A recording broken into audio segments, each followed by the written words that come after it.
අද අපි ගෙනල්ලා තින්නේ කන්දිවිහාරයේ මිනි බ්ලොග් එක.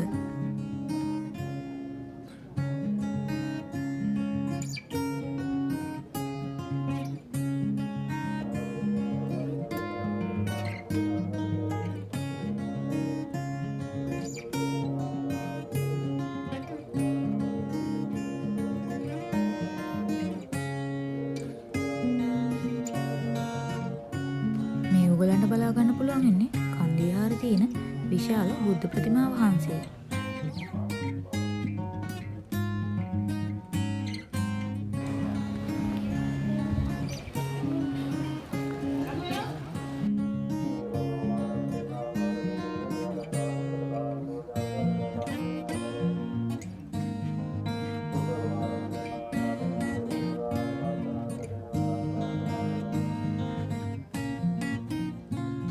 ඉතින් මේ වගේ මීට වැඩිය දිග vlogs ඕනේ නම් ඔයාලා දැන්ම අපිට කමෙන්ට් එකක් දාන්න.